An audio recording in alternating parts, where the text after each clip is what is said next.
अस्सलाम वालेकुम नाज़रीन, प्रोग्राम मंज़र पस मंज़र में आऊं तव्हांजो मेज़बान फ़हीम बबर। नाज़रीन, अॼोके प्रोग्राम में ॻाल्हि ॿोल कंदासीं सिंध एक्शन कमेटी पारां गुज़िरियल ॾींहुं जेको बैरिया टाउन जे गेट ते धरणो हयो हुयो, पुरअमन एहतजाज कयो हुयो हक़नि जी हासिलात लाइ। उन एहतजाज में सॼे सिंध मां लखे माण्हुनि एहतजाज में शिरकत कई ऐं पंहिंजे हक़नि जी ॻाल्हि कई। सिंध जी बका ऐं सिंध जी ज़मीननि जी जेका वालार थी रही हुई उन जे ख़िलाफ़ु आवाज़ उथारण जी कोशिशि कई वई। पर ॿिए पासे कुझु शरपसंद माण्हुनि पारां बैरिया टाउन ते हमिलो कयो वियो, भञा कई वई, बाहियूं ॾिनियूं वयूं, जंहिंजो केस हिन वक़्तु सिंध एक्शन कमेटी जे अॻुवाणनि ते दाख़िल कयो वियो आहे। हज़ारे माण्हुनि ते नामालूम माण्हुनि जे ख़िलाफ़ु केस दाख़िल कयो आहे। गिरफ़्तारियुनि जो बि सिलसिलो जारी आहे। इन हवाले सां ॻाल्हि ॿोल कंदासीं त हीअ सॼी जेका सूरत हाल जुड़ी, इन जे पोयां कहिड़ा कारण हुआ, कहिड़ो हथु आहे ऐं सिंध जा माण्हू अगरि पंहिंजे हक़नि जी ॻाल्हि कनि था त उन्हनि खे कहिड़नि कहिड़नि तरीक़नि सां जेको आहे उन्हनि खे माठ कराइण जी, उन्हनि खे डिप्रेस करण जी, उन्हनि खे रोकण जी कोशिशि कई थी वञे। असांखे जॉइन कयो आहे मुस्तफ़ा बलोच साहब, सीनियर तजिया निगारनि, वाहिद बख़्श संग्रासी साहब असां सां मौजूद आहिनि, समाजी अॻुवाणनि ऐं तजिया निगारनि। साईं तव्हां ॿिन्हिनि जी महिरबानी। मुस्तफ़ा साहब, तव्हां कल्ह धरणे में हुआ, कीअं पिया ॾिसो? ॾाढो पुरअमन माहौल हो, माण्हू सुबुह खां वठी निकिता रोडनि ते ऐं हिकिड़ो मख़सूस क़िस्म जी हिकिड़ी नारेबाज़ी हुई, हिकिड़ो मख़सूस क़िस्म जो स्लोगन हो, जंहिंमें इहे सिर्फ़ु इहा ॻाल्हि कई पई वई त सिंध धरती जो जेकियूं ज़मीनूं आहिनि जिन खे गैर क़ानूनी तौर ते, गैर आइनी तौर ते जिन ते कब्ज़ा कया विया आहिनि, उन्हनि जी वालार खे रोकण जे लाइ जेको आहे हिकिड़ो पुरअमन एहतजाज कयो पियो। हा बिल्कुलु, इहो ॾिसंदव त जेका पहिरीं जेको हीअ हिकु जदोजहद अॼोकी या कालोकी कोन्हे, हीअ 6-7 साल खां सिंध इंडिजिनियस राइट्स अलायंस जेको उहा बि जदोजहद करे पियो। पर जॾहिं अॼु खां कोई 2 महीना पहिरीं जॾहिं हिननि जा बिल्डोज़रनि अचे 3 गबोल ॻोठनि ते ऐं कमाल जोखियो ॻोठ ते वालार कई ऐं उते जेका कमाल ॻोठ जे पासे में जेका रस्तो वञे थो उनखे बंदि करण जी कोशिशि कई त माण्हू रिज़िस्ट कयो। जेको माण्हू रिज़िस्ट कयो, औरतूं ॿाहिरि निकितियूं त औरतुनि जे साम्हूं हिननि बिल्डोज़र खणी आया ऐं पोइ जेको सो उते जा जेका हिननि जा सिक्योरिटी गार्ड वारा हुआ उन्हनि माण्हुनि खे मार ॾिनी, गोलियूं हयाऊं, 4-5 माण्हू ज़ख़्मी थिया, वरी उन्हनि खे गाॾियुनि में खणी वञी थाणे बंदि कयूं। इहो जॾहिं वायरल थियो सॼी सिविल सोसाइटीअ में, सॼी सिंध में जॾहिं सोशल मीडिया ते वायरल थियो त सॼी सिंध जेका आहे सा हिकिड़े एहतजाज जी सूरत इख्तियार करे वई। ऐं उन एहतजाज जी जेका शक्ल आहे, पहिरीं आल पार्टी कॉन्फ्रेंस थी ऐं उन खां 23 तारीख़ ते, उन खां पोइ जेका असां 6 जून ते कल्ह जेको आहे हिकिड़ो तमामु वॾो मुज़ाहिरो थियो। तव्हां ॾिसंदव, ख़ैर उर्दू मीडिया त कोन हुई, उहो अलाए कहिड़ी सबबु आहिनि, हिकिड़े नंढड़े वाक़िए ते हिननि जूं सभु वेन्यूं जेके आहिनि से लाइव करण वारा अची थियूं वञनि। पर कल्ह हज़ारनि जी तादाद में अवाम मौजूदु हो, पर का बि हिकिड़ी उर्दू चैनल जी जेका आहे सा का बि अहिड़ी वेन कोन हुई जेका रिपोर्टिंग करे। ऐं जेकॾहिं उहे कनि हा त उन्हनि जे सॼे साम्हूं अचे हा इहो मंज़र जेको नज़र जेको हाणे रिपोर्ट पियो थिए, जेको हाणे ॿाहिरि वेही पिया कनि, उहो सॼो रिपोर्ट थो थिए। तव्हां ॾिसंदव त हज़ारनि जे तादाद में पूरी डिसिप्लिन हो, माण्हू जेका सा बाक़ाइदे मुनज़म तरीक़े सां वेठा हुआ, स्टेज तां जेका नारा सिर्फ़ु ॿुधाया पिए विया उन्हनि जो ई जवाबु ॾियणो हो, को बि ॿियो नारो लॻाइणो कोन हो। इहे शयूं पहिरीं जेके इन जा तय थियल हुयूं, उन तय थियल उसूलनि ते डिसिप्लिन थियो। ऐं बार बार माण्हुनि खे अपील पे कई त तव्हां हिन पासे अची वेही रहो ऐं उन ते जेका करियो। पोइ अवां ॾिठो हूंदो त अचानक 40 खां 45 छोकिरा उहे निकिता ऐं उन्हनि पहिरीं वञी टूल खे बाहि ॾियण जी कोशिशि कई ऐं पोइ उहे अंदरि घिड़िया। ऐं तव्हां चेक करियो त 4 कलाकनि जो प्रोग्राम में 1 कलाक पूरो स्टेज तां अनाउंस थींदो रहियो त बाबा हिननि खे रोकियो, हिननि खे रोकियो, हीअ असांजा माण्हू न आहिनि, हीअ जेका नारा पिया हणनि उहे असांजा नारा न आहिनि। ऐं उन खां बाद हर पार्टीअ उथी अनाउंसमेंट कई, हर पार्टीअ जे अॻुवान कादर मक्सीअ कयो, सनान कुरैशी कयो, जलाल महमूद शाह कयो, सभिनी चयो त बाबा हीअ असांजा माण्हू न आहिनि, हिननि खे रोकियो ऐं हिननि खे रोकियो। उन जे बावजूदि हुननि खे न रोकियो वियो, जंहिंसां उहे गेट टिपी अंदरि हलिया विया ऐं गेट टिपी पोइ जेको सो हुननि केमिकल सां बाहि ॾिनी। हे जेका ॿाराड़ी जा माण्हू हुआ उन्हनि वटि किथां आयो केमिकल, किथां आयो छा। पर हैरत जहिड़ी ॻाल्हि इहा आहे त जॾहिं बाहि ॾिनी वई आहे जिन अलाइक़नि में, उन्हनि में तव्हां ॾिसंदव त ऑफिस मां पहिरीं सभु शयूं निकितल, ठीकु ऐं माना पूरी प्लान हिकिड़ो तयारु, पूरी ट्रेनिंग थियल जेका हुई उन्हनि सां इहो प्लान करे इहा सॼो उहो हिकिड़ो ड्रामो जेको करे उहो हिननि जे मथां मतिलबु मड़ियो वियो। मतिलबु इहो प्री प्लान हो थी जलसो थींदो आहे हिनखे नाकाम ऐं हीउ जलसो जेकॾहिं तव्हां ॾिसो त जेकॾहिं 7 बजे ताईं हले हा त शायदि ही 1983 खां पोइ असांखे इहो नज़र पे आयो त हिकिड़ो तमामु वॾे जोश ऐं जज़्बे सां माण्हू पंहिंजे ॿारनि बचनि सां नंढनि नंढनि ॿारनि सां ऐं को बि माण्हू कंहिं बि ॿी लालच में न आयो सवाइ हिकिड़े क़ौमी जज़्बे सूरत। साईं जीअं मुस्तफ़ा साहिब खे ॾिठी शाहिदी ॾिनी त ही शयूं मौजूदु हुयूं। हाणे ॾिसो ही हिकिड़ी हाउसिंग डेवलपमेंट स्कीम बेसिकली बुनियादी तौरु जेका आहिस्ते आहिस्ता कोई 5-6 साल पंहिंजे वजूद खां ई शुरू ई जंहिं नमूने सां थी त उहा पॉलिटिकल थींदी वई ऐं पॉलिटिकल बि हिकिड़ी ॾाढी जेका क़ौमियती धारा में अचे पई ऐं जिते माण्हुनि जा ऑब्जेक्शन अचनि पिया, हिकिड़ी पूरी जेका थिंकिंग आहे हिकिड़ी आइडियोलॉजी उहा सॼी हुनजे ख़िलाफ़ु थिए पई। ऐं हाणे न सिर्फ़ु पॉलिटिकल पर काल्हो के जलसे में ॾिसो त इनफ़रादी तौरु हज़ारे माण्हू हज़ारे गाॾियूं पाण आया, फैमिलियुनि सां गॾु माण्हू आया, उहे राइटर हुआ, उहे समाजी शऊर रखंदड़ हुआ, उहे हारी हुआ, उहे नौजवान हुआ, उहे सभई हुन में शिरकत कई, हुनजी अपोज़िशन कई अथनि। थोरो जेकॾहिं माज़ीअ में वञो त मूं हिकिड़ी नंढिड़ो क्लिप पे पढ़ियो त 2016 में हुननि पाण डिक्लेयर कयो त असां वटि 46,000 एकड़ ज़मीन आहे। जंहिंखां पोइ 16,000 एकड़ ज़मीन उन्हनि खे सुप्रीम कोर्ट अलाट कई, जेका जंहिंजी उन्हनि जेको आहे सो रीबस कया त सभु पैसा कोन अथनि पर हुन में 450 अरब रुपया हुनखे रीबस करणा, जेके बि ख़बर नाहे सिंध ताईं पहुता या जिते न पहुता इहो क्वेश्चन। उन खां पोइ ॾिसो हिकिड़े डेवलपमेंट या हाउसिंग स्कीम जे तौर ते बिज़नेस जेकर चवनि था उहो बिज़नेस आहे त पोइ बिज़नेस में पहिरीं हुनखे पुरअमन रहण जो जेको आहे सो हुनखे ख़ुदि इहा स्ट्रेटजी ठाहिणु घुरिजे, बल्कि जेकॾहिं स्टेट या हुकूमत जेका जेकॾहिं सपोर्ट बि करे पई हुन बिज़नेस इनिशिएटिव खे त उन्हनि जो पहिरियों ख़्यालु हुजे त इहा कंट्रोवर्सरी न थिए, हिते कंफ्लिक्ट रिज़ोल्यूशन थियणु घुरिजे, मामला पर उनजे बजाय मामला ख़राब लॉ एंड ऑर्डर जी सिचुएशन ऐं उहा पैदा थी वई। मुंहिंजे ख़्याल में पहिरीं त हिनजी हिकिड़ी जुडिशियल इंक्वायरी थियणु घुरिजे त इहो वाक़ियो कीअं थियो, बल्कि इन खां पुठियां वञिजे पहिरीं खां वाक़िया थिया आहिनि ऐं उन खां पहिरीं त इहो केस जुडिशियली इंक्वायरी जे तहत थिए त केतिरी ज़मीन ऑफिशियली फार्म 7, फार्म 2 या कमर्शियल एरिया तौरु हिन हाउसिंग स्कीम खे अलाट थिए, कॾहिं कॾहिं अलाउट थिए, कंहिंजी बुनियादी तौर इहा ज़मीन हुई ऐं पोइ कीअं अलाट थी, कीअं प्रोसेस थी, त दूध का दूध और पानी का पानी थी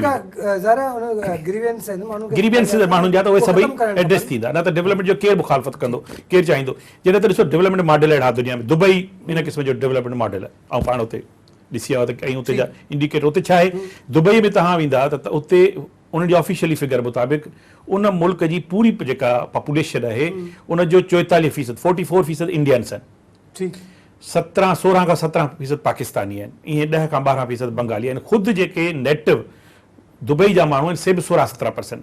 पर छो उते छो कोन पियो थिए, उते त माण्हुनि खे इनवाइट कयो पियो वञे त सॼी दुनिया जा माण्हू अचनि, छाजे लाइ चयो पियो वञे, छाजे करे उते बिज़नेस हिकिड़ी स्मूथ मक़ामी माण्हुनि जा हक़नि खे मद्देनज़र रखंदे अॻे पियो थिए। त हीउ मुंहिंजे ख़्याल में जेतिरो हिन ते जेकॾहिं स्टेट या हुकूमत इन ते सीरियस थी जेकॾहिं बुनियादी तौर ते क़दम न खयां त हीउ जीअं पोइ तीअं मामिलो ख़राबु थींदो वेंदो ऐं उन सां न सिर्फ़ु हिनखे पर कि हर तरक़ियाती स्कीम खे, हर तरक़ियाती कम खे इलाही जेको आहे सो हुन ते शक थींदा, शुबा थींदा ऐं पोइ बिज़नेस हिते न थींदी। मुस्तफ़ा साहिबु हींअर ताज़ो जेको आहे डॉक्टर कादिर मुक्सी साहिबु प्रेस कॉन्फ्रेंस कई आहे, उन बि सॼी हिन ॻाल्हि खे डिनाए कयो आहे, उनजो चवणु आहे त हीअ माण्हू जेके असांजा न हुआ, जेका तव्हां ॻाल्हि कई त उतां ऐलान कंदा रहिया, उहे जेके माण्हू हुआ उन्हनि वटि केमिकल किथां आयो, उहे कहिड़ी रीति न, 5 जेके आहिनि ज़िलनि जा SSPs उते मुक़ररु थियल हुआ, फोर्स मुक़ररु थियल, उन्हनि हिननि माण्हुनि खे रोके न सघी, छा कारण हुई जो उन्हनि माण्हुनि खे न रोकियो वियो ऐं उहे अहिड़ी तरीक़े सां अंदरि आया ऐं अंदरि अची बाहियूं ॾेई छॾियूं, एॾी वॾी जेका बिल्डिंग आहे उनखे बाहि लॻी वई, एॾो आसान त हदफ़ न हो इहो। अच्छा, पहिरीं थोरो जेका वाहिद ॻाल्हि पे कई उनखे बुनियादी तौर ते हिन में 2 अहम शयूं, हिकिड़ो इहो सिंध गवर्नमेंट जो हिकिड़ो ऑर्डिनेंस जंहिंमें जेका ज़मीन खे कन्वर्ट थो करे, माना जेकॾहिं तव्हांजी ज़मीन चूहड़ में, जेकॾहिं तव्हांजी ज़मीन कोटीरड़ो में, जेकॾहिं तव्हांजी ज़मीन जोरेजीअ में, तव्हां उहा ज़मीन पंहिंजी उते विकी बेरिया टाउन वारनि सां, उहा ज़मीन कन्वर्ट करे वरी हिते जी ज़मीन में कन्वर्ट कई पई वञे, इहो किथे जो कानून आहे। भाई जेकॾहिं मूं पंहिंजी ज़मीन के हिकिड़े ॿिए देह में विकी जेका 5 किलोमीटर 15 किलोमीटर ॿिए पासे भेरिया टाउन खां, उहा ज़मीन मुंहिंजी वठी वरी सरकारी ज़मीन उनखे कन्वर्ट करे वरी उहा ज़मीन हिते ॾिनी पई वञे। पहिरीं ॻाल्हि त इहा, इहो Sindh government, Sindh assembly, Sindh government जो ऑर्डिनेंस आहे हिकिड़ी ॻाल्हि। ॿी ॻाल्हि इहा त पहिरीं जेका जॾहिं इहा ॾिनी वई ऐं सुप्रीम कोर्ट जे फ़ैसिले जा 2 हिसा, हिकिड़ो हिसो इहो त ही नाजाइज़ ज़मीन मलिर डेवलपमेंट अथॉरिटी खां वरिती वई। मलिर डेवलपमेंट अथॉरिटीअ खे इहा ज़मीन किथां मिली? सिंध गवर्नमेंट हिकिड़ो ॿियो ऑर्डिनेंस कढियो जंहिंमें रेवेन्यू डिपार्टमेंट जूं 66 देहूं 66 देहूं जेकी आहिनि से कन्वर्ट कयूं वयूं आहिनि, जेकी ॾिनियूं वयूं आहिनि मलिर डेवलपमेंट अथॉरिटी खे। अच्छा, उहे 66 देहूं ॿिए हंधि आहिनि? उहे 66 देहूं सॼे मलिर डिस्ट्रिक्ट में, उहे 66 देहूं ॾिनियूं वयूं आहिनि मलिर डेवलपमेंट अथॉरिटी खे, रेवेन्यू डिपार्टमेंट जूं आहिनि। उहे 66 देहूं ॾिनियूं वयूं मलिर डेवलपमेंट अथॉरिटी खे। हाणे मलिर डेवलपमेंट अथॉरिटी माना बिल्डर्स, मलिर डेवलपमेंट अथॉरिटी वटां जेके आहिनि से रेवेन्यू आहे। ॾिसो न, रेवेन्यू ज़मीन जीअं वाहिद ॿुधायो त 7 फार्म हुजे, महाग ते जेका मोहाड़ ते जेका ज़मीन हूंदी आहे, खुली कचहरियूं थींदियूं हुयूं, उहो पुछंदा हुआ त बाबा हीअ जेका साम्हूं वारी ज़मीन आहे इन जो फिलाणे मालिक जे अॻियां ज़मीन आहे, जेकॾहिं को ॿियो दावेदार न आहे त असां उनखे लीज़ करे ॾियूं। त 30 सालनि जूं पहिरियों लीज़ूं सभु कैंसिल कयूं वयूं आहिनि। 66 देहियूं जेके आहिनि से मलिर डेवलपमेंट अथॉरिटीअ खे ॾिनियूं वयूं आहिनि ऐं मलिर डेवलपमेंट अथॉरिटीअ जेकी आहिनि से वरी इहे ज़मीनियूं बेरिया टाउन खे ॾिनियूं आहिनि। हाणे सुप्रीम कोर्ट जो फ़ैसिलो चवे थो त इहो सभु कुझु नाजाइज़ आहे। ठीकु, माना सुप्रीम कोर्ट जे फ़ैसिले में इहो कोन्हे त हीअ जेका ज़मीन हाणे हुनजी थी वई, हू चए थो त इहो ग़लति तरीक़ा इस्तेमालु कया विया, इन जे करे इहा ज़मीन ॾिनी वई। पर जीअं त माण्हुनि हाणे उन में पंहिंजी जेको सो पैसा विधा आहिनि, माण्हुनि पंहिंजो लॻाए छॾिया आहिनि, इन लाइ असां हाणे जेका असां 16,000 एकड़ ज़मीन हेतिरनि पैसनि जेके 460 अरब रुपया आहिनि, उन्हनि जे ज़रिए असीं इहे पैसा जेके आहिनि इन सां इहे कन्वर्ट था करियूं। वरी हिन जेको मनी लॉन्ड्रिंग कई हुई दुबईअ जे अंदरि ऐं ॿियनि बर्तानिया जे अंदरि, उते हिकिड़ो केस हलियो। उन मनी लॉन्ड्रिंग जे केस में बर्तानिया गवर्नमेंट में बर्तानिया जे अदालत जेको हिन ते फ़ैसिलो ॾिनो, ऐं उहो हैरत जहिड़ी ॻाल्हि आहे त ही 460 अरब रुपया जेका हुआ से बुनियादी तौर ते इन मलिर जे ज़मीन जा जेका नाजाइज़ तरीक़े सां ॾिनी वई उहे हुआ।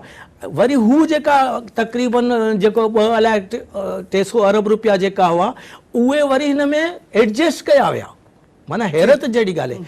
अच्छा, इहो त सिंध असेंबली, सिंध गवर्नमेंट त जेको करे पई पंहिंजे आवाम सां, उहो त हिकिड़ी पंहिंजी जॻह ते आहे, ठीकु आहे। फेडरल गवर्नमेंट ताज़ो वफ़ाक़ी गवर्नमेंट सुप्रीम कोर्ट पे वञे त इहे जेका पैसा हुआ जेका 460 अरब रुपया मिलिया आहिनि, उन में जेका हो पैसा एडजस्ट थिया आहिनि, उहे हाणे रीशेड्यूल कयो वञे, उन में वे ऑफ बि कयो वञे। सही, माना हैरत जहिड़ी ॻाल्हि आहे त हिकिड़े शख़्स खे सूबाई गवर्नमेंट मदद पे करे, सॼी सियासी पार्टीअ जा अॻुवान पिया मदद कनि, पर वफ़ाक़ी गवर्नमेंट, वज़ीर आज़म वफ़ाक़ी गवर्नमेंट जो हिकिड़ो वकील हूंदो आहे, जेको कंहिं टाइम वकील हूंदो आहे, कंहिं टाइम वफ़ाक़ी वज़ीर हूंदो आहे। उहो वियो हिकु कोर्ट में त अवां जेको सो बुनियादी तौर ते जेका आहे सा इहे पैसा वे ऑफ करियो। हाणे तव्हां अंदाज़ो लॻायो साज़िश जो। हिकिड़ी ॻाल्हि इहा थी 16,000। चलो भाई, हिकिड़ो मौक़िफ़ इहो थो अचे त माण्हुनि पंहिंजूं ज़मीनियूं विकियूं। जिन माण्हुनि पंहिंजूं ज़मीनियूं विकियूं, उन्हनि माण्हुनि खे त तव्हां उन्हनि पंहिंजो 7 फार्म ॾिनो। जिन न विकियूं उन्हनि सां छा थियो? उन्हनि जूं ज़मीनूं कीअं कब्ज़े में अची? ॻाल्हि इहा आहे, फैज़ मोहम्मद गबोल न विकी, उनखे राव अनवार खणी छो बंदि कयो? छो उनखे उन सां तशदुद थियो? ॿियनि गबोलनि सां छो तशदुद थियो? उते जे जोखियुनि सां छो जेको प्रेशर कयो वियो? जिन माण्हुनि अञा ज़मीनूं विकियूं आहिनि, उन्हनि जी पेमेंट अञा किथे थिए? ठीकु आहे, ठीकु आहे न। भाई साहब, जेका मुस्तफ़ा साहब ॻाल्हि कंदा, इन में सिंध गवर्नमेंट जो रोल किथे था ॾिसो?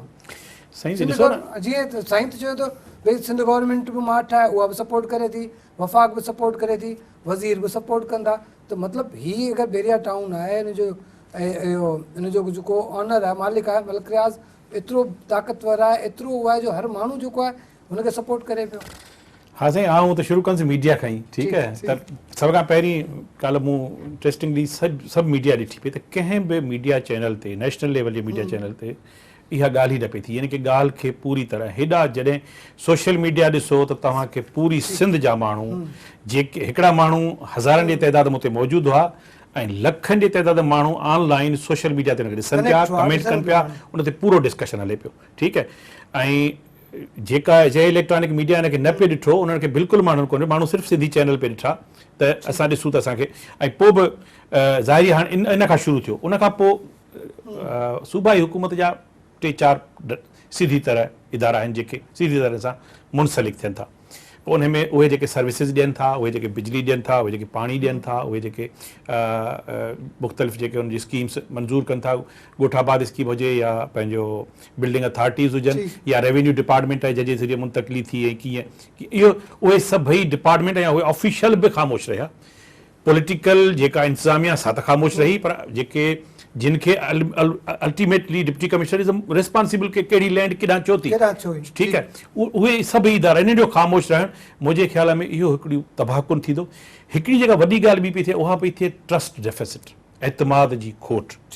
इहो जेको एतमाद टुटे पियो माण्हुनि जो, यानी कि ॾिसो कानूनी तौरु नाजाइज़ मामिलो, सियासी तौरु मुतनाज़ मामिलो, ऐं जेको सोशली या डेवलपमेंट जे पर्सपेक्टिव में ॾिसिजे तरक़ियाती मनसूबे तौरु वॾे खां वॾो डेफिसिट हज़ारे उन्हनि माण्हुनि जो आहे जेके उते रहनि पिया, जिन उते घर वरिता, उन पंहिंजा पैसा ॾेई वरिता आहिनि, उन्हनि सभई रिस्क ते उहे सभई रिस्क ते अची विया।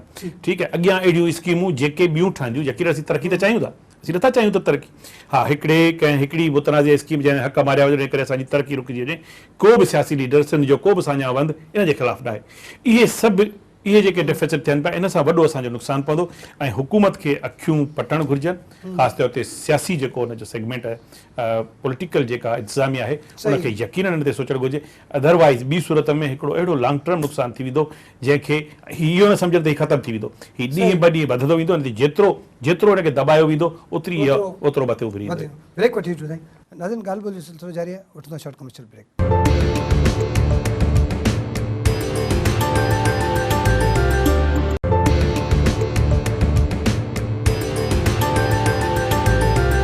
वेलकम बैक नाज़रीन, प्रोग्राम मंज़र पस मंज़र में गुज़िरियल ॾींहुं जेको एक्शन कमेटी पारां बेरिया टाउन जे गेट ॾाढो धरणो हयो वियो, पुरअमन एहतजाज कयो, उन खां पोइ जेका सूरताल जुड़ी आहे उन ते ॻाल्हि ॿोल जो सिलसिलो जारी आहे। थोरी देरि पहिरीं डॉक्टर कादिर मुंशी साहब जेको प्रेस कॉन्फ्रेंस कई आहे उन्हनि जो बि इहो चवणु आहे त हीअ जेके माण्हू जिन भञा कई उन्हनि सां उन्हनि जो को तालुक़ु कोन्हे, उन्हनि वटि केमिकल कीअं आया, जे अगरि उहे माण्हू उते हुआ जॾहिं त स्टेज तां मुख़्तलिफ़ जेके क़ौम परस्त अॻुवाण हुआ, जेके जिन पंजनि माण्हुनि खे उतां जेको आहे मना कयो पिए ऐं को ॿुधण वारो न हो, उहे अननोन माण्हू हुआ, उन्हनि उते ई जेको हिननि माण्हुनि खे डिसोन कयो, हिकु कलाक ताईं जेको आहे ऐलान कंदा रहिया, पर उते मौजूदु पुलिस जेका हुई गाइबु रही। जे अगरि पंजनि ज़िलनि जा SSPs उते मुक़ररु थियल हुआ ऐं उते वॾी नफ़री पुलिस जी हुई, त उन्हनि पुलिस जे अमलदारनि ऐं पुलिस जे जेके ऑफिसर्स वग़ैरह उते मुक़ररु थियल हुआ उन्हनि इन्हनि 40-50 माण्हुनि खे रोकियो छो न। त हीअ जेका डॉक्टर कादिर मुंशी साहब जो बि इहो चवणु आहे त हीअ जेको कुझु बि थियो आहे इन में जेको आहे मुख़्तलिफ़ क़िस्म जा अनासर जेके मुलविस थी सघनि था, उन्हनि में उन्हनि जे माण्हुनि जो को बि हथु न आहे। मुकमल तौर ते डॉक्टर कादिर मुंशी साहब जेको आहे इन शइ खे डिनाए कयो आहे। मुस्तफ़ा साहब, डॉक्टर साहब जेको आहे ताज़ी जेका प्रेस कॉन्फ्रेंस कई त उन में जेको आहे डिनाए करे छॾियो आहे, उन में ऐं हू ई कल्ह खां वठी जेको आहे हिनखे डिसोन कनि पिया त भई हीउ मामिलो जेको बि थियो आहे ऐं जेको अखियुनि ॾिठा, जीअं तव्हां बि हुते जलसे में मौजूदु हो त कलाक ताईं जेको ऐलान कंदा रहिया त भई हीअ माण्हू केरु आहिनि, हुननि खे रोकियो, हिननि सां असांजो हिन सां को तालुक़ु कोन्हे, जेके नारा पिया हणनि या जहिड़े तरीक़े सां हू कनि पिया उते। त हिन वक़्तु जेका करंट सूरत हाल आहे, सॼी जेका क़यादत आहे एक्शन कमेटी जी, उन्हनि जे ख़िलाफ़ु जेको आहे दहशतगर्दी एक्ट तहत केस दाख़िल कया आहिनि, गिरफ़्तारियुनि जा सिलसिला बि जारी आहिनि। कीअं था ॾिसो हाणे अगरि जे सूरत हाल अहिड़ी इन तरफ़ वञे थी त केतिरो नुक़सानु थी सघे थो या केतिरो क्लेश पैदा थी सघे? ॾिसो, पहिरीं ॻाल्हि इहा त हीअ जेका हज़ारनि जे तादाद में माण्हू मौजूदु हुआ, उन्हनि मां को 10 माण्हू चई वञनि त हीअ जेका स्टेज ते लीडरशिप वेठी हुई उन्हनि मां कंहिं हिकिड़े उन्हनि खे मोकिलियो हुजे त वञी बाहि ॾियो।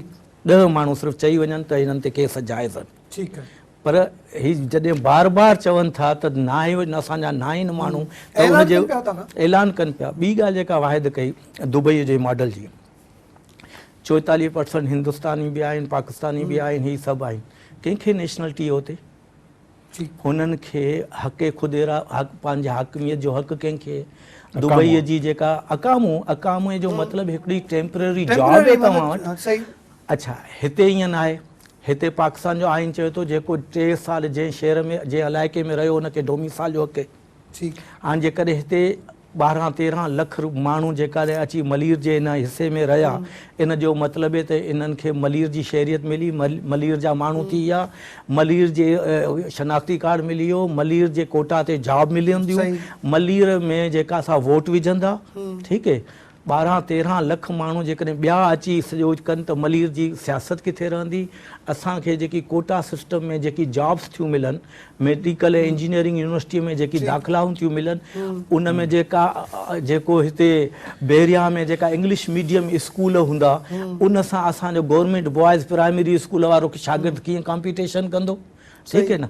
हुननि खे त का बि मराद खां तव्हां कढो कोन था, छो जो 3 साल रहिया, डोमिसाइल बि मिली वियो, उन्हनि जे ॿारनि खे सर्टिफिकेट बि उते मिली वियो, उन्हनि जी एडमिशन बि थी वई, असांजे कोटा ते जॉब्स बि मिली वियूं, असांजी क़ौमी ऐं सूबाई असेंबलियूं जेका अॼु हे असांजा मक़ामी माण्हू वेठा आहिनि, उहे बि हिननि खां खसिजी वयूं, ठीकु आहे न। त पोइ बाक़ी न असांजी सियासत रही, न असांजी मुआशियात रही। अच्छा, उन खां सवाइ न असांजी इन्वायरमेंट रही। तव्हां दरियाए सिंध मां हिकिड़ी ॿी पाणीअ जी जेका असां नेहर कढी हुते पिया ॾियूं, कराची में पहिरीं पाणीअ जी खोट, डमलोटीअ जा खूह तव्हां पहिरीं सुकाए वेठा आहियो, हब डैम जो पाणी बरसातनि जी मरून मिनत जेकॾहिं आयो त आयो, न आयो बरसाति असी त हीउ हेॾो वॾो सोर्स वरी तव्हां हिन खे कीअं था ॾियो। ॿी ॻाल्हि त मलीर नदी जेका मेन स्ट्रीम वहे थी, उन मलीर नदीअ मां जेकी नंढियूं नंढियूं पाणीअ जूं शाखियूं थियूं कजनि, उहे सभु बंदि। ऐं उन सां गॾु वरी तव्हां जेको सिवरेज कंदा, इहे हज़ारे लखे माण्हू जेका रहंदा, उन्हनि जो जेको सिवरेज हूंदो, जेको ड्रेनेज हूंदो, उहो वरी तव्हां हेठि जॾहिं ज़मीन में छॾींदा त उन जा असर मलीर जे पाणीअ ते पवंदा। मलीर जो पाणी हिन वक़्तु बहितरीनु पाणी पीअण जे लाइ, मिनरल पाणी, उहो सॼे जो सॼो पाणी इकोलॉजिकल जॾहिं तव्हांजी तबाह थी वेंदी, जॾहिं तव्हांजो पाणी तबाह थी वेंदो, इन्वायरमेंट तबाह थी वेंदी, जॾहिं ज़ेर ज़मीन 20 लख माण्हुनि जो ड्रेन जॾहिं तव्हां गुज़रंदो, त मलीर जे पाणीअ जी कहिड़ी सूरत हाल आहे। त अॼु जीअं असां वटि लांडीअ में तव्हां वञो, शराफ़ी या ॿिया एरिया जिते अॼु सब्जियूं थियनि थियूं, गटर जे पाणीअ सां मलीर जी सॼी जेका सब्जी ऐं फ्रूट मार्केट, जंहिंखे ब्रिटिश गवर्नमेंट जेको हो, ब्रिटिश गवर्नमेंट चयो त ही ग्रीन बेल्ट आहे कराचीअ जो, ग्रीन डिक्लेयर हो, ग्रीन बेल्ट ऑफ कराची। हिननि जूं ज़मीनियूं सिर्फ़ु एग्रीकल्चर पर्पज़ लाइ इस्तेमालु थींदियूं। ही कंहिं बि बिल्डर खे, ही कंहिं कंक्रीट ऐं सीमेंट वारे खे या बगला ठाहिण वारे जूं ज़मीन न आहिनि। ब्रिटिश गवर्नमेंट इन ते क्लियर हुई, उन्हनि लिखियो त हीअ ज़मीन जेका आहे सा सिर्फ़ु कराचीअ जी जेका भाॼियूं ऐं मेवनि जी ज़रूरत पूरी कंदी, ऐं उन जे लाइ कराची हाणे मलीर मां जेका रेती खॼे थी, उहा हिन जे कंक्रीट खे, हिन जे कंस्ट्रक्शन खे सपोर्ट कंदी। इन जो मतिलबु आहे त मलीर जेकॾहिं नदी आई त बि पाणी जज़ब करे न सघंदी। वरी हिन जी जेका वसत आहे, उहा केसि ताईं वई आहे? वसत वई आहे सरी ऐं मोल ताईं। मलीर नदी निकिरे ई मोल मां थी, माना मोल ताईं ही स्कीम हलंदी। इन जो मतिलबु आहे मोल आस्ते आस्ते मोल ताईं अची वई त पोइ ही पोइ त बसि मलीर नदी बंदि थी वई।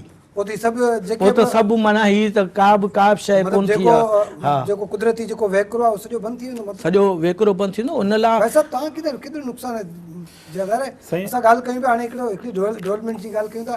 सॼी दुनिया चाहे थी डेवलपमेंट थिए, तरक़ी थिए, माण्हू ख़ुशहाल हुजनि, मतिलबु माण्हुनि खे सभु सहूलियतूं हुजनि। ठीकु आहे, हिकिड़े पासे त असां एॾो वॾो बेरिया टाउन पिया ठाहियूं, जंहिंमें माण्हुनि खे वॾियूं सहूलियतूं बि आहिनि, जेको ॿार बि ॾाढा सुठे कॉलेजनि यूनिवर्सिटियुनि में पढ़ंदा, रिहाइश जो बि आला तरीन जेको आहे उन स्टैंडर्ड आहे। ॿिए पासे वरी असां सॼो ॿियनि सभिनि माण्हुनि खे लोड़ियूं पिया।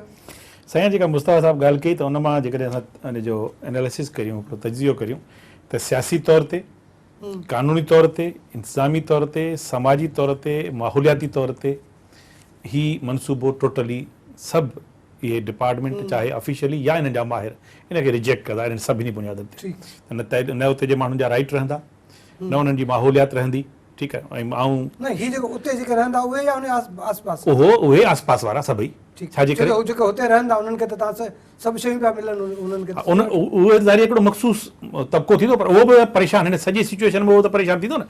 जॾहिं ऑब्जेक्शन हुननि जे घर ते थींदो त तव्हांजो घर गैर कानूनी आहे, तव्हां गैर कानूनी जाइ ते रहो था, तव्हां सां हर को माण्हू ॾिसिजो ही सियासी एॾी तफ़ावत थींदो। जॻह जॾहिं कंहिंखे चवंदो बहिरिया में रहां थो त सिंधी शायदि हिनखे सिधो दुश्मन सम्झनि। ठीकु आहे, समाजी तौर ते अॼु बि उहो माण्हू जेको सोशल मीडिया ते ॻाल्हाए पियो उनखे चवंदो फलाणो छो कोन थो ॻाल्हाए, चइजो इन जो घर हूंदो बहिरिया में। ठीकु आहे, यानी की हाणे हू बहिरिया जो सॾाइण लाइ, पंहिंजी एड्रेस बहिरिया ॾियण लाइ हू समाजी तौर ते शायदि एप्लीकेबल न हूंदो उन ॻाल्हाईंदुनि ते त इहे सभु उहे मामला आहिनि ऐं मूंखे यकीन आहे त जेकॾहिं हिननि खां डॉक्यूमेंट्स वठिजनि बहरिया खां त एनवायरमेंट प्रोटेक्शन एजेंसी जे जेका माहौलियाती इदारो आहे जेको ॾिए थो NOC, यकीन इहो NOC बि न हूंदो त हू जेको माहौल खे नुक़सानु पहुचे थो उनजे अगेंस्ट छा पिया कनि। बहरहाल हाणे ही टोटल मुतनाज़ मामिलो थी वियो आहे। करणु छा घुरिजे इन ते ज़रूरु ॻाल्हाइणु घुरिजे त हाणे थींदो छा, ठीकु आहे। हाणे ॾिसो सियासी तौरु हिनखे कॾहिं एक्सेप्ट थींदो, सियासी तौरु तॾहिं एक्सेप्ट थींदो जॾहिं उन्हनि सां उहे सभु ॻाल्हियूं जीअं उन जी हक़ीक़त आहे उहा को अहिड़ो इदारो जेको बिल्कुलु हिकिड़ो गैर मुतनाज़ हुजे, जेको हिन ते वेहे ऐं उहो टेक्निकली साउंड हुजे, उहो जेको माहौलियाती क़ानूनी इंतिज़ामी समाजी सियासी ऐं तरक़ियाती लिहाज़ ते इन जी पूरी हिकिड़ी इन्वेस्टिगेशन करे ऐं पोइ जेका धुर मुतमइन करे जिन ते जेके ऑब्जेक्शन आहिनि उहे सभु ख़तमु कया वञनि। ऐं उन खां पोइ त जेकॾहिं केरु माण्हू जेको बि हिते विया माण्हू शख़्सी तौरु विया या पार्टी जे तौर ते विया सभई उहे उन हिकिड़े इज्तमाही हक़ लाइ विया। केर बि हिन में इहो न आहे त हू उन पंहिंजे ज़ाती मफ़ाद लाइ जे ख़ातिर वियो या जेका जो ज़ाती कंहिं हिकिड़ी धुर जो माण्हू जो हिकिड़ो जज़्बातियत हूंदी आहे। कल्ह जेको थियो उहो माण्हुनि सिंध जे माण्हुनि इहो ॾेखारियो त उन्हनि खे सिंध सां केतिरी मोहबत आहे, सिंध असांजो वतन आहे, ज़ाहिर आहे उन ख़िलाफ़ को कहिड़ो बि रिएक्ट थिए थो या एक्शन थिए थो माण्हू निकिरंदा पंहिंजे क़ौमी एकता खे जेका जंहिं सभु हामी आहियूं त पाकिस्तान हिकिड़ी रियासत आहे जेके सभिनी इकाइनि जो ख़्यालु रखिणो पवंदो। उन्हनि इकाइनि जे ख़्याल लाइ अॼुकल्ह में बुनियादी शयूं हूंदियूं जिन ते जेकॾहिं हुकूमत न सीरियस थी ऐं जेका हिन वक़्त जी हुकूमत सिंध हुकूमत जी सभ खां वधीक किरदारु घुरिजे छो जो हुननि जी ज़िमेदारी बीहे थी, क़ानूनी अख़लाक़ी हुननि जी ज़िमेदारी आहे, आइनी हुननि जी ज़िमेदारी आहे त हू हिनखे एड्रेस कनि, माण्हुनि जे मसइलनि खे बि एड्रेस कनि। ऐं बहरिया जेको रिएक्शन आयो आहे उन में सिंध गवर्नमेंट जो जेको किरदारु आहे उहो उन ते सवाल उथनि पिया, उते बि ॾाढो ज़ाहिर तनक़ीद बि थिए पई त उन्हनि जे तरफ़ां जेको आहे कंहिं क़िस्म जी का मुस्बत मोट न आई आहे। मुस्बत साहब सिंध असेंबली जे बजट इजलास जो घेराव करण जी ॻाल्हि कई पई वञे त हाणे नेक्स्ट जेको हूंदो जेके बि गिरफ़्तारियूं थियनि कूड़ा केस दाख़िल थिया आहिनि अॻुवाणनि जे मथां त सिंध एक्शन कमेटी पारां जेको इहो ऐलान कयो आहे त ईंदड़ जेको बजट इजलास हूंदो हुन में असेंबली जो घेराव। हाणे इहो तमामु हाणे एक्सट्रीम हद ताईं जेको आहे वञे पियो मामिलो त भई एहतजाज जे सिलसिले खे अॻियां वधाइबो, उनखे कीअं था ॾिसो तव्हां? पहिरीं तव्हां ॾिसो जेको पाण बार बार तरक़ी जी ॻाल्हि था करियूं त तरक़ी पई थिए, तरक़ी कंहिंजी पई थिए? जेका पार्टी अॼु हुकूमत में सिंध में उन जे बानीअ चयो हो त जेसि ताईं कंहिं ग़रीब जे घर जी छिति टिमकंदी रहंदी तेसि ताईं आउं यादि रहंदुसि। ही 90 लख ऐं 1.5 करोड़ जे घर वारनि जी छिति टिमकंदी जो हीअ पीपल्स पार्टी ज़िंदा रहंदी। पहिरीं ॻाल्हि त इहा आहे, उन बानीअ त ईअं चयो ही तरक़ी कनि पिया जेको 4 करोड़ जो प्लाट पियो वठे, जेको 2.5 करोड़ जो प्लाट पियो ठहे, जेको 2 करोड़ जो घर थो ठाहे, उन जी तरक़ीअ जी ॻाल्हि था कनि। पहिरीं ॻाल्हि त इहा आहे। ॿी ॻाल्हि इहा आहे त सिंध असेंबलीअ में जेको बजट इजलास थींदो, छा सिंध असेंबली पंहिंजे रेवेन्यू में उहे 460 अरब रुपया विधान जेका मलीर जे ज़मीन मां कढिया विया, जेका मलीर खां निकिता न, इहे पैसा त बेसिकली मलीर जा आहिनि, इहे 460 अरब रुपया रखी पोइ बजट ठाहींदी, छा वफ़ाक़ी गवर्नमेंट इनखे इहे पैसा ॾिना? पहिरीं ॻाल्हि।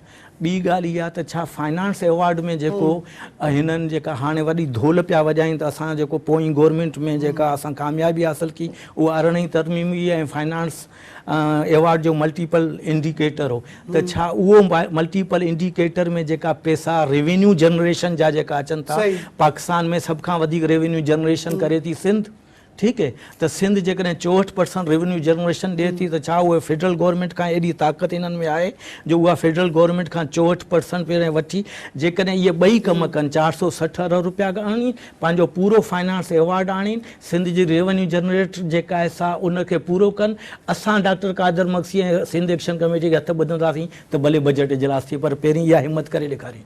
ठीकु आहे भाई साहब, तव्हां छा थियणु घुरिजे? आख़िर में टाइम वञी थोरो बचियो आहे त हाणे जहिड़ी रीति सिंध एक्शन कमेटी जेको अॻियां लाइ अमल कयो आहे, हाणे जेको आहे सॼे सिंध में मुज़ाहिरनि ऐं एहतजाजनि जो सिलसिलो बि शुरू थींदो। साईं, सियासी माण्हू त सियासी अदा सां कंदा ऐं ज़ाहिर हुनखे पॉलिटिकल इशू करे खणंदा ऐं हुनजा एहतजाज शायदि अॻियां हली माण्हू उन्हनि MLA MPs जे घरनि जो घेराव बि कनि, माण्हू उन्हनि खे तंग बि कनि पंहिंजे इलाइक़े में ऐं ज़ाती महफ़िलुनि में बि इन ते ज़रूरु बहस थिए। पर इन सां गॾु मुंहिंजे ख़्याल में त असांखे कानूनी रस्ता बि न छॾणु घुरिजनि। उन महाज़ ते त छा उहे लैंड उन्हनि खे थी आहे या उहे NOCs जेके रिक्वायर्ड हुआ उहे उन्हनि खे सभिनी खे हलो थिया आहिनि छा उन्हनि माण्हुनि जा जेके नेटिव माण्हू उन्हनि जे राइट्स खे कीअं, जीअं मुस्तफ़ा साहिबु ॻाल्हि कई त उन्हनि जी नौकरियूं, उन्हनि जूं कोटा सिस्टम, उन्हनि जूं दाख़िलाऊं उहे कीअं इंश्योर कयूं वेंदियूं। उनखां पोइ जेकॾहिं असां अकामा ऐं दुबई वारे उनखे ॾिसूं था त उन्हनि माण्हुनि खे केतिरो हिसो उन में ॾिनो वियो आहे, वोट जो हक़ु ॾिनो वियो आहे, पाणीअ जो छा थींदो, डोमिसाइलन जो छा थींदो, इहो सॼी इन ते क़ानूनी तौर ते बि असांखे फौरी तौर कोर्टनि ॾे बि वञणु घुरिजे ऐं उते ई बि उनखे काउंटर करणु घुरिजे त कीअं असीं इन स्कीम खे या इन हीअ चयो ॾिसो हिकिड़ी स्कीम आहे, हिकिड़ो ट्रेंड आहे। भाई साहब, हीअ त ठीकु आहे, हिकिड़ी स्कीम आहे न, पर हीअ त असांजे जियापे जो मसइलो थी वियो। सही ट्रेंड सेट थींदो। अगरि जे माण्हू अॻे ई जेको आहे सिंध में धारियुनि जी एॾी लोध आहे, माण्हू अलाए किथां किथां अची था वञनि, जे अगरि उहे ई एलियंस अची आबाद, त जीअं तव्हां चयो पिया 3 सालनि खां पोइ अगरि उन्हनि खे असां शनाख्ती कार्ड मिली छॾियो, हुनखे डोमिसाइल तव्हांजो जेको मक़ामी माण्हू आहे उन जो राइट किथे नहीं बीहंदो, उहो माना दरबदर थी वियो न। सही, उहो त बुनियादी तौर इहो त कॾहिं बि इन्हनि खे नेटिव सिटीज़न त इहे थी नथा सघनि, ठीकु आहे न। हाणे इन ते जेकॾहिं इन आइन में तब्दीली थियणु घुरिजे, जंहिं आइन जे तहत, जंहिं कानून जे तहत जेका इहा ॻाल्हि कई थी वञे। हा साईं, उहो आइन न हूंदो, शायदि कानून हूंदो, ठीकु आहे न।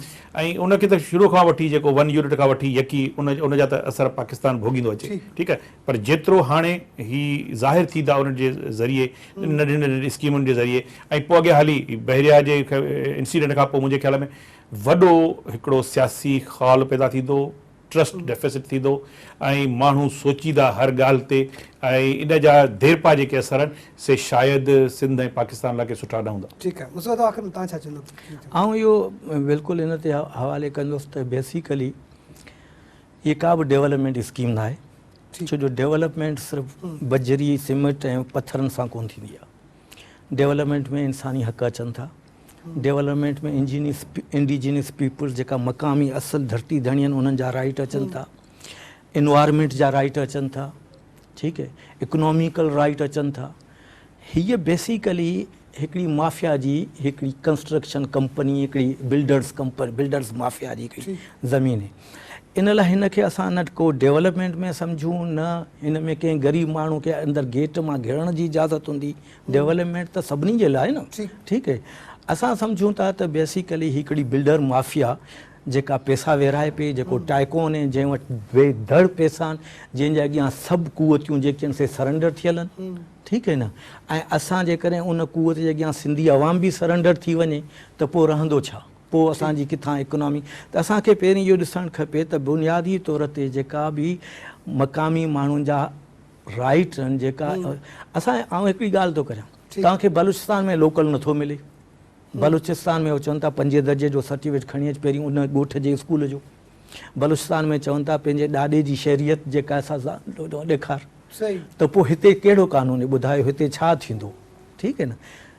ऐं हीअ सभु शयूं असेंबली कंदी, असेंबली असां ख़बर आहे छा कंदी, ठीकु है। त बुनियादी तौर ते असांखे इहे ॾिसणु खपे त जेतिरी क़दुरु थी सघे, ऐं उन जे बि हक़ में न आहियां जेका इंडिजीनियस राइट मञे पई। इंडिजीनियस राइट अलायंस चए थी त जेकॾहिं 16,000 एकड़ जेकॾहिं सुप्रीम कोर्ट ॾिना आहिनि त हाणे उते बस थी।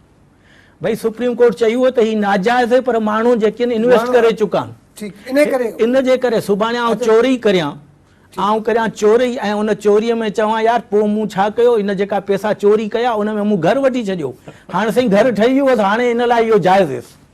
इहो कहिड़ो माना छा आहे। ऐं सुभाणे मोटरसाइकिल चोरी करियां, चवां हाणे मुंहिंजी जेका नंढड़ी ऐं पुटु पढ़णु था वञनि, इन लाइ असांखे एजुकेशन में इहे खपे थी मोटरसाइकिल। सुप्रीम कोर्ट चए थी हा ठीकु आहे, बिल्कुलु सही आहे, हाणे त हिन जा ॿार पिया पढ़नि। इहो कहिड़ो इंसाफ़ आहे भाई, 16,000 एकड़नि ते ई क्वेश्चन करणु खपे। पहिरीं त न थियणु घुरिजे, पोइ उन खां तव्हां सरी ऐं उन ते वञो। हा ठीकु आहे, महिरबानी साईं तव्हां ॿिन्हिनि जी।